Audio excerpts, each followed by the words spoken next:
નમસ્કાર.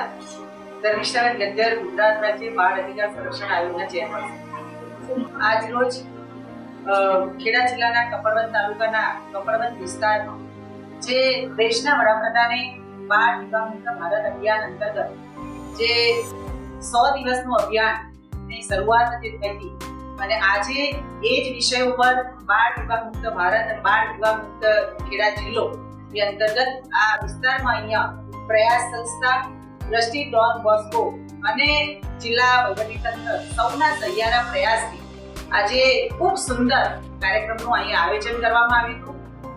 અમારી સાથે ખેડા જિલ્લાના સાંસદ સભ્ય શ્રી દેવસિંહ ચૌહાણજી, તાલુકા પંચાયતના પ્રમુખ શ્રી, સ્ટેટ કોઓર્ડિનેટર પ્રયાસ સંસ્થાના ઇન્દ્રજીતસિંહ, ડોન બોસ્કોના ટ્રસ્ટીગણ અને જિલ્લા વહીવટીતંત્રમાંથી બાળ સુરક્ષા અધિકારી મહેશભાઈ અને સમાજ સુરક્ષા અધિકારી શ્રી ભરવાડ સાહેબ અને ઘણા બધા મહાનુભાવો, ગામના સરપંચીઓ ખૂબ બધા ઉપસ્થિત રહ્યા હતા.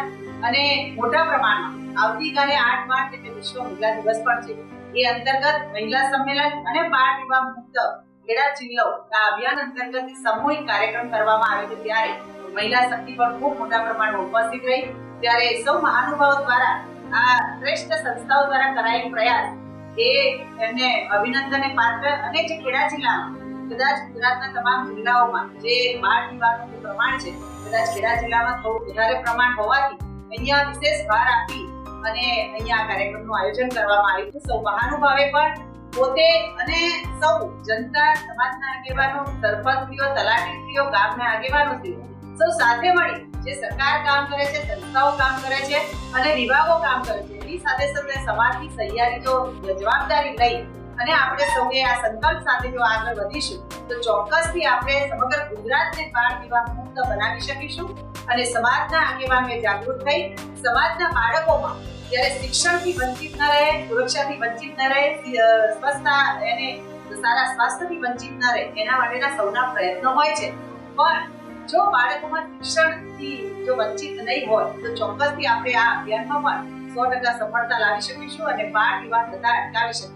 કારણ કે અમુક જિલ્લાઓમાં અને અમુક એવા છેવાડાના ગામોમાં જ્યાં શિક્ષણની સુવિધાઓમાં ક્યાંક ઓછે વંચે અંશે દીકરીઓ કે દીકરાઓને તકલીફ થતી હોય છે, એના કારણે માતા પિતા પણ ક્યાંક બાળકોની શિક્ષણ અધવચ્ચેથી છોડાવતા હોય છે. ત્યારે સૌને અમે આજે એક આહ્વાન સાથે પ્રયત્ન કર્યો છે કે સૌ પોતાના માતા પિતા, પોતાના બાળકોને સશક્ત બનાવે, સમૃદ્ધ બનાવે, એની સાથે સાથે શિક્ષણથી વંચિત ના રહે. કારણ કે આ સમગ્ર જગતમાં શિક્ષણ અત્યારે ખૂબ જરૂરી છે અને બાળકો જ્યારે શિક્ષણથી વંચિત થશે તો ક્યાંક એ પોતે પોતાના કાર્યમાં પણ પાછળ પડશે. એટલે અને આવા જે દૂષણો છે સમાજમાં, એ દૂષણો પણ વધારે ફેલાશે. એટલે અમે આજે સાથે સંકલ્પ પણ લેવડાયો છે સૌને કે ભાઈ આપણો જિલ્લો, આપણો તાલુકો એ બાળ વિવાહ મુક્ત બને. ખરેખર આજે સંસ્થાઓએ પ્રયાસ કર્યો છે એ ઇન્દ્રજીતભાઈ અને સમગ્ર દ્રષ્ટિ ડોન બોસ્કોની ટીમને હું હૃદયપૂર્વકથી આભાર અને અભિનંદન કરું છું.